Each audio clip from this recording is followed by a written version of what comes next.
નમસ્કાર, હું municipal commissioner Nadiad અને મારા સાથી અધિકારીઓ સાથે આજે અમે લોકોએ જિલ્લા કક્ષાની ગણપતિ આગામી ઉત્સવ જે આવી રહ્યો છે એના સંદર્ભે તમામ ગણપતિ મંડળ સાથે મિટિંગ કરી.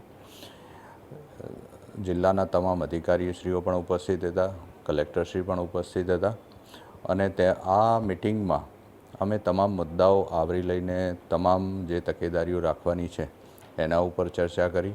સામાન્યપણે મૂર્તિ સ્થાપન અને વિસર્જન વખતે ગણેશ ઉત્સવ સમિતિઓ જે છે એમણે જે કોઈ તકેદારી રાખવાની છે એના વિશે ચર્ચા કરવામાં આવી.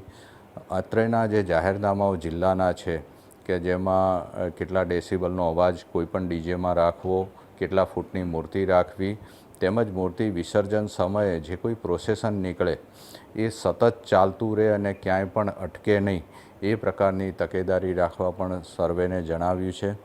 સર્વેએ સંમતિ પણ આપી છે અને ખૂબ સારી રીતે જિલ્લામાં આ ઉત્સવ ઉજવાય અને કોઈપણ અણછાતો બનાવ ન બને. કોઈપણ જગ્યાએ મૂર્તિ એટલી બધી ઊંચી ન કરવામાં આવે કે કોઈ વીજ તારને અડી જાય કે વિસર્જન વખતે કોઈ પાણીમાં ન પડે એના માટે પણ તકેદારી રાખવા માટે અમે સૂચનાઓ આપી છે. સાથે સાથે આ વખતે કૃત્રિમ તળાવ પણ વિસર્જન માટે કોર્પોરેશન દ્વારા ઊભું કરવામાં આવી રહ્યું છે, એટલે એનો પણ મહત્તમ ઉપયોગ કરવા માટે સૂચના આપવામાં આવી છે.